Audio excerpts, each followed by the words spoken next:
Bwana Yesu asifiwe sana, mtu wa Mungu ambaye unanitazama majira haya. Namshukuru Mungu kwa neema ambayo amenipa ya kuweza kuendelea kuwepo usoni pa nchi na kuendelea kumtumikia yeye.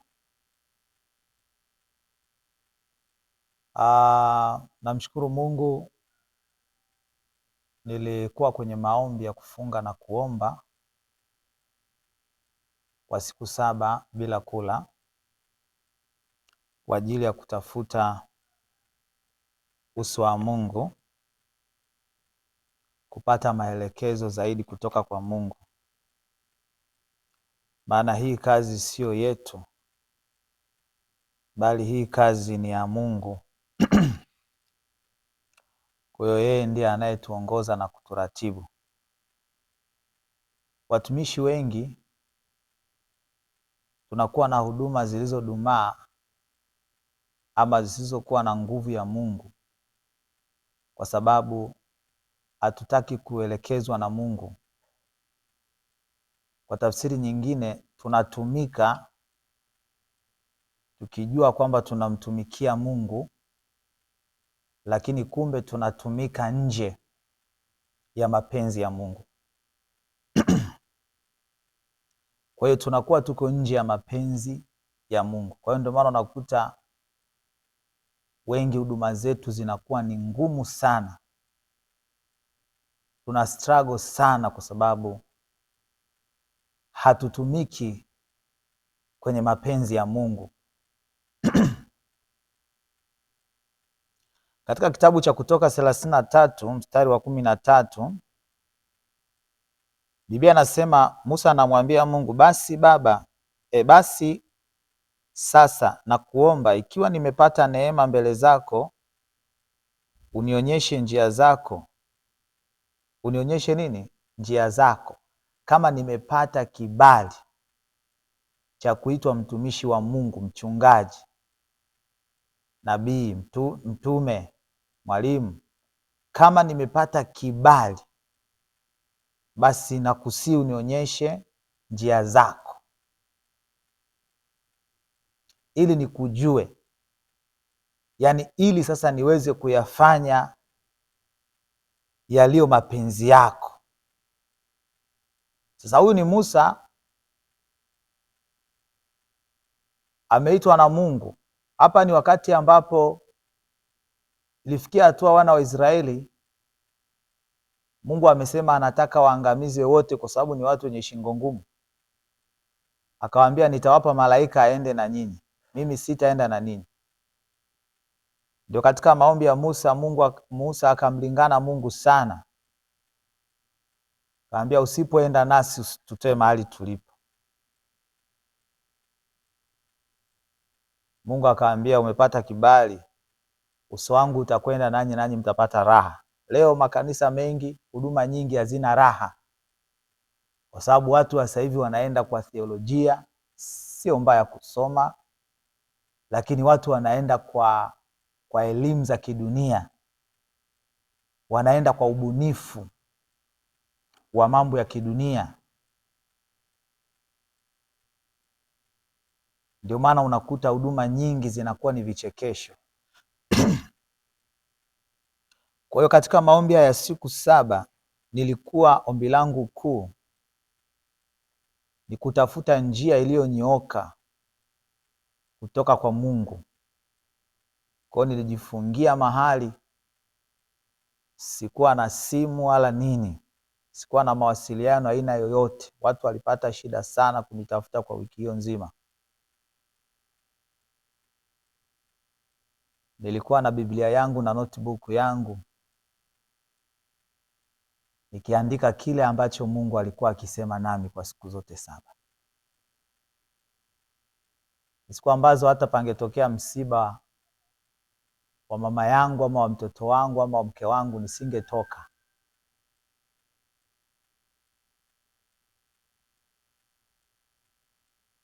Kwa sababu nilikuwa faragha na Mungu.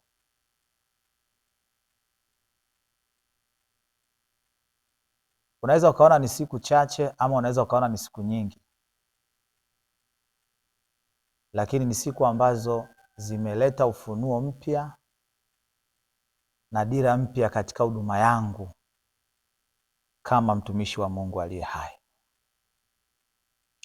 Na moja vitu ambavyo Mungu amezungumza na mimi, amezungumza na mimi juu yangu binafsi, juu ya familia yangu,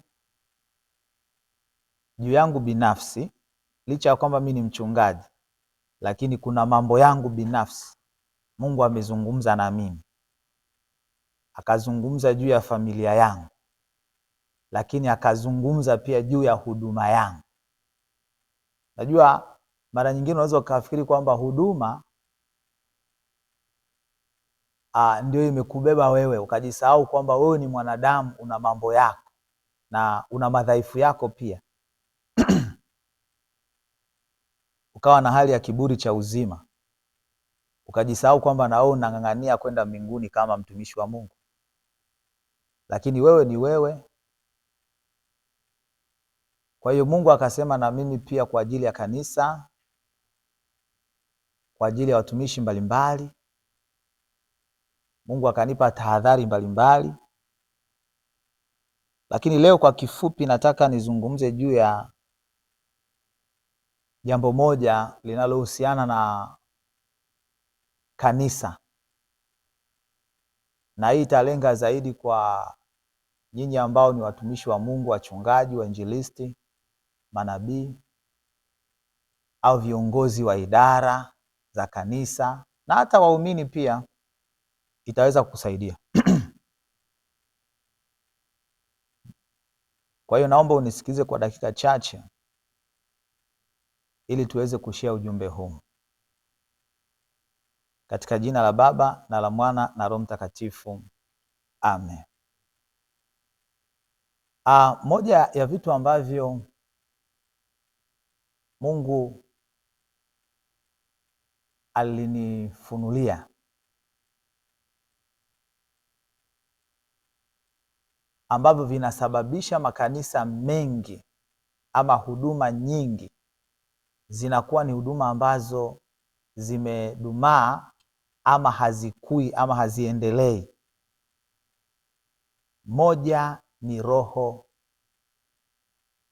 ya mizaha na mazoea. Hii roho imeingia kwa makanisa mengi, lakini sana ikianzia madhabahuni.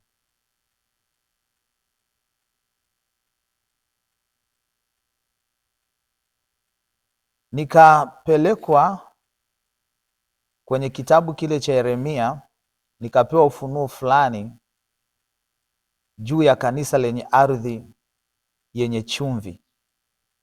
Kanisa lenye ardhi yenye chumvi. Nikapelekwa kwenye kitabu cha Yeremia, kitabu cha nabii Yeremia, sura ya 17 mstari wa 6. Biblia inasema hivi: maana atakuwa kama fukara nyikani, hataona yatakapotokea mema, bali atakaa jangwani palipo ukame, katika nchi ya chumvi isiyokaliwa na watu. Isiyokaliwa na watu, ardhi yenye chumvi, ama kanisa lenye ardhi yenye chumvi.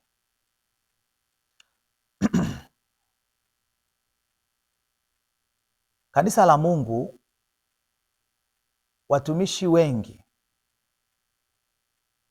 wamekuwa na roho za mizaha, hawapo serious kusimamia kweli ya Mungu. Na sababu kubwa ya watumishi wengi kutokuwa serious kusimamia kweli ya Mungu imesababisha watu wengi kumzoea, yani kuzoelea wokovu ama kumzoea Mungu. Kwa anaweza afanye hichi akemewi, anaweza afanye kile akemewi, anaweza afanye kile akemewi. Katika maono niliona hivi niliona mchungaji mmoja, mtumishi wa Mungu, akiwa yuko baa, ameshika bia, ameshika na vile vichupa vile vinaitwa wanaita kenvat, alikuwa amevishika. Akatokea mmoja wa waumini wake akiwa ameshika naye bia na soda. Yule muumini akawa amekunywa ile soda. Muumini alikuwa ni wa kike, alikuwa amekunywa ile soda, alafu akampa nani? Akampa yule mchungaji. Alipompa mchungaji, baadaye akaona watoto. Wale watoto nafikiri walikuwa ni watoto wa yule mchungaji, akawamiminia ile soda. Sasa mchungaji akamwambia yule mwanamke, mwanamke ameshika bia, wewe ina maana unafanya vitu kama hivi? Haujui mimi ni mchungaji wako, nitakutenga. Lakini wakati anazungumza yule mchungaji akawa katika hali fulani ya kama ya kucheka hivi, alikuwa anacheka, yaani kama mzaha fulani hivi. Yule mdada akawa anaondoka naye huko anacheka, anasema niko pale. Akaondoka na mwanaume wake, akaenda wakakaa pale. Mungu akaniambia, unaona haya ni machukizo. Kuna watumishi wanaona kabisa kuna watu ambao hawako sawa, lakini hawakemewi, hawaambiwi dhambi yao.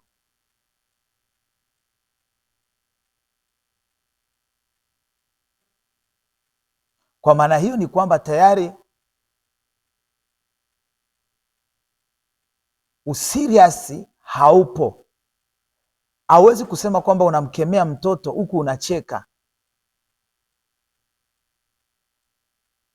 Na nikapata picha kwenye ule ufunuo. Kwangu binafsi pia nikapata somo fulani kwamba niwe makini ninapokuwa nasimama madhabahuni, nisije nikawa comedian madhabahuni pa Bwana, nisije nikawa kichekesho mbele ya madhabahu ya Mungu. Ninapotakiwa nikemee, nivae sura ya kukemea. Ninapotakiwa kukaripia, nikaripie,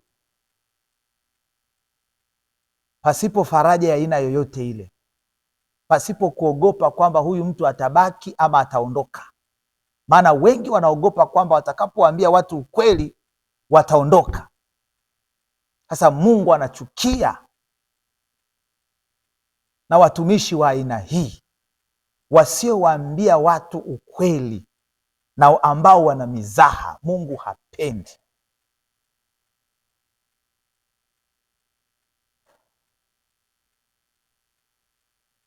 Matokeo yake sasa, kanisa linapoteza nguvu ya Mungu. Shetani anaingiza mapepo, maajenti wake wanaingia ndani ya kanisa.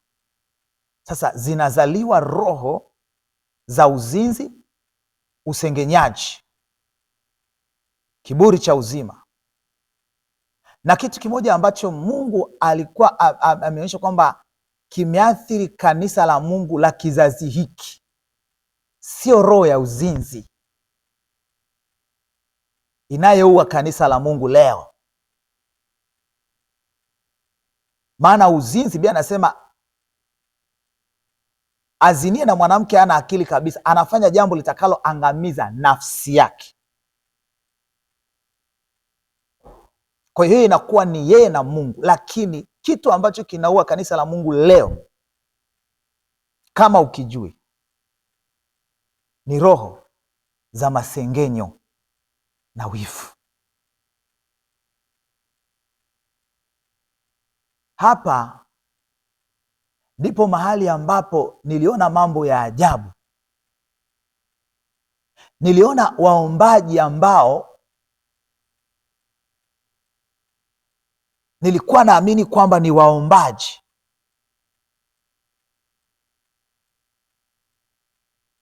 katika picha. Sikufahamu ni nani, usije ukasema kwamba ni waumini wa kanisa langu ama hapana, ila niliona taswira kwamba hawa ni waombaji. Lakini niliposogezwa kusikiliza kile ambacho anakitamka, sio maombi, ni usengenyaji na wivu.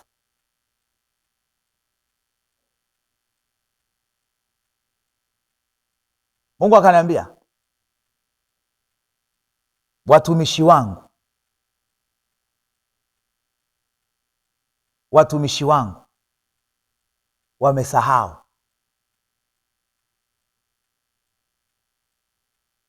wamesahau kusimama kwenye nafasi zao. Wajua, kila kitu ambacho unafunua Mungu lazima ukipime na neno la Mungu kwamba kinaendaje. Maana neno la Mungu ndio linalopima unabii ama ufunuo wa aina yoyote ile.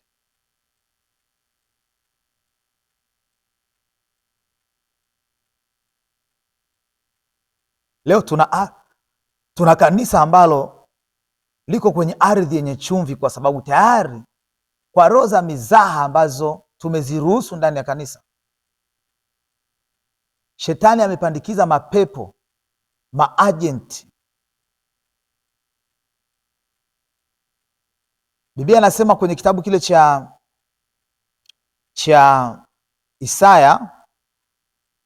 Isaya sura ile ni ya 30. Isaya sura ya 30 mstari wa 1 anasema, ole wa watoto waasi, asema Bwana, watakao mashauri lakini hawataki kwangu mimi, wajifunikao kifuniko lakini si cha roho yangu, wapate kuongeza dhambi juu ya dhambi. Wanaojifunika kifuniko lakini si cha roho wangu.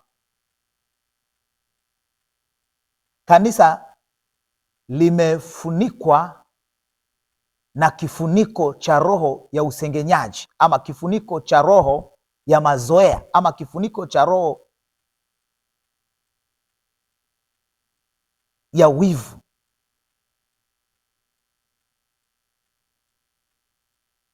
Lakini chanzo ni watumishi wa Mungu walioshindwa kusimama kwenye nafasi, wakaruhusu roho za mazoea, wakaruhusu roho za masengenyo zikiendelea.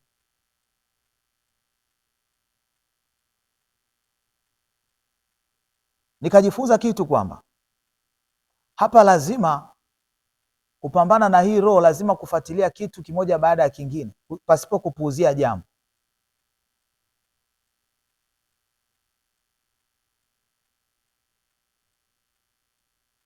Mara nyingi tumekuwa tunapuuzia. Unaweza ukapata taarifa ukapuuzia, lakini kumbe ni chachu ambayo tayari shetani ameshaingiza, inakula nini?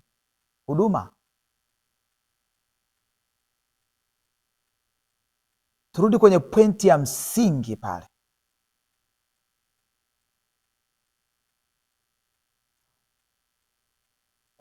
Tuwaambie watu ukweli. Waambieni watu dhambi yao. Haijalishi ana uwezo ama hana uwezo, haijalishi ni mzee wa kanisa ama sio, mwambie udhaifu wake. Utaiponya nafsi yake.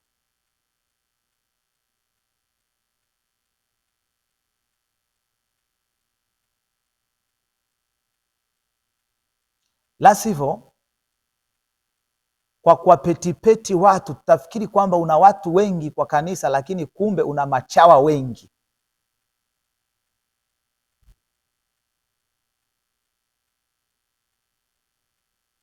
Una vidudu mtu vingi. Kwani tayari, kwa sababu wale watu tayari wameatamiwa na roho fulani.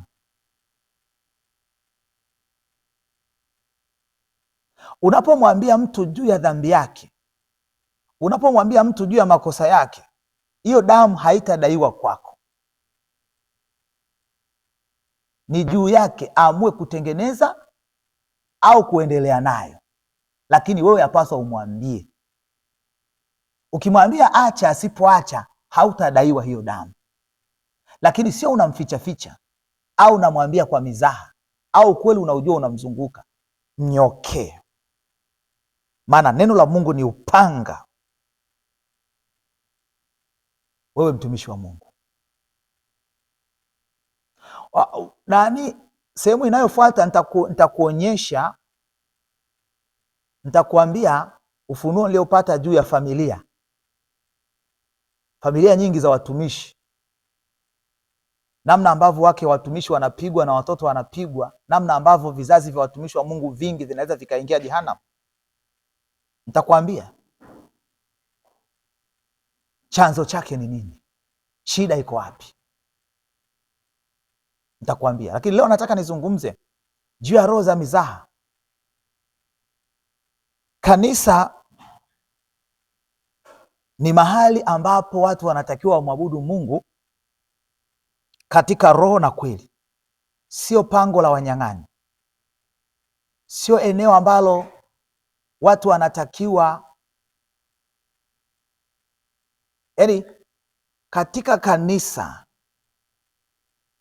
sawa, kuna vitu kuna taasisi ambazo zinaweza zikafunguliwa, lakini tunazungumza katika kanisa kuna kitu kinachoitwa, yaani Mungu anatafuta aabudiwe katika roho na kweli. Kwa hiyo ni mahali ambapo panatakiwa pawe ni mahali pa utulivu, ambapo mtu atapata malisho hapo.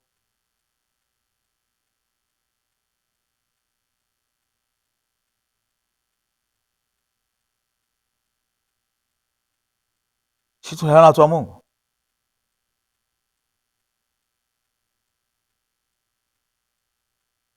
leo mtu anakuja na mizigo yake, anaondoka na mizigo yake.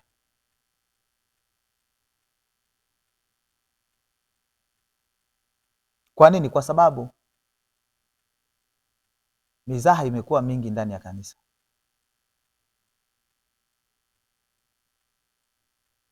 Kuna wakati fulani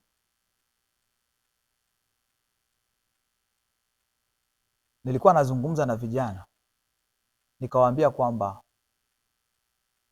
kijana lazima uwe na utisho fulani. Nafikiri nilikuwa nazungumza na mabinti, uwe na utisho fulani. Usijiweke kwenye hali ambayo watu watakudharau na kukuona kwamba wewe ni dada poa, jichekesha chekesha tu. Lazima ujijengee nidhamu binafsi. Hebu kwa leo tumalize kwenye Isaya 32 mstari wa 18. Inasemaje? 32 mstari wa 18 inasema, na watu wangu watakaa katika kao la amani na katika maskani zilizo salama na katika mahali pa kupumzika penye utulivu. Ni wapi hapo? Kanisani. Njooni kwangu nyote msumbukao na wenye kulemewa na mizigo, nami nitafanyaje? Nitawapumzisha. Kao la amani lenye utulivu, sio kao lenye masengenyo, sio kao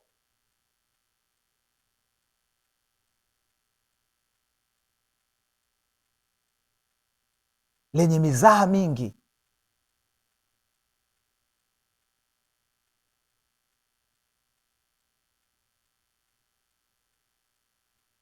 Kuna wakati fulani mtu mmoja akaniambia, mimi huwa mtu akiniambiaga neno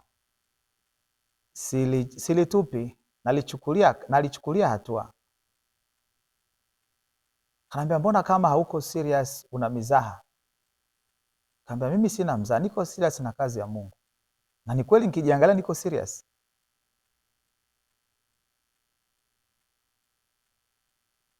niko serious. Lakini baada ya ufunuo huu nikaanza kujitathmini,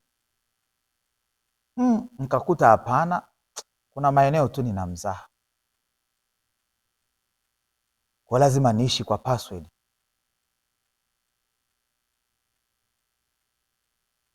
Mazoea.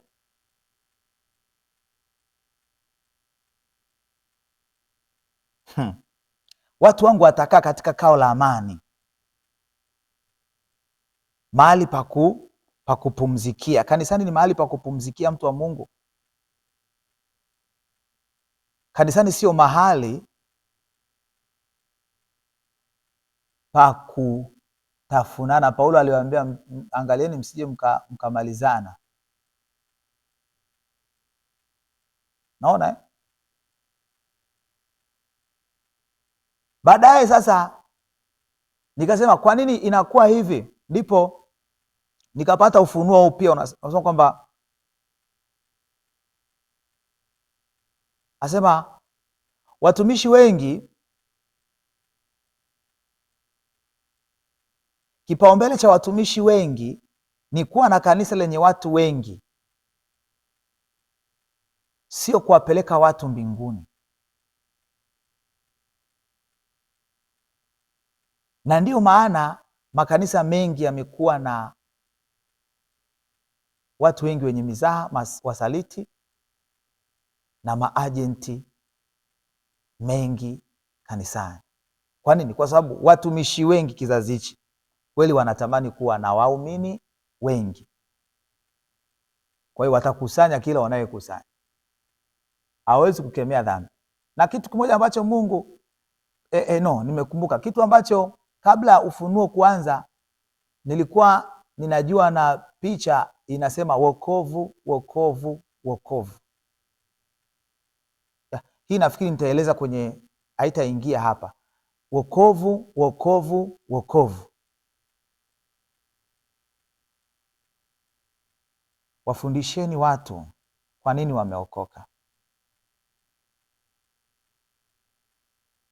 Msifundishe tu juu ya miujiza, magari, pesa, kuoa, kuolewa na kadhalika. Wafundisheni watu juu ya kwa nini wameokoka. Yesu anarudi. Kama unajiamini umeitwa na Mungu kweli, kama unajiamini wewe umeitwa na Mungu, simamia kweli ya Mungu bila kupepesa macho. Haijalishi kwamba itakukosti nini, lakini simamia kweli ya Mungu. Usimpambe mtu kwa sababu ya cheo chake wala uwezo wake. Mwambie mtu ukweli juu ya dhambi yake, apone asipone, atajua yeye, hutadaiwa. Na nyinyi waumini, acheni masengenyo. Nyinyi waombaji ambao mmeondolewa kwenye uombaji, badala ya kuomba mnasengenya. Dimi zenu zinaonekana zinaomba, kumbe zinasengenya. Kama ile alivyofunuliwa kwamba aliona Hana kama vile amelewa. Si tunaweza kufikiri kweli mnaomba, lakini kumbe ni wasengenyaji. Acheni usengenyaji. Yesu anarudi. Simameni kwenye kusudi la Mungu.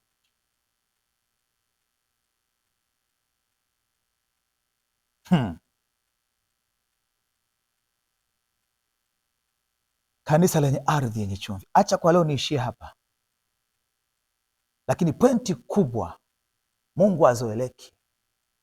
Tuache mizaha, tuache komediani tunapokuwa madhabahuni. Watumishi, tusimamie kweli ya Mungu.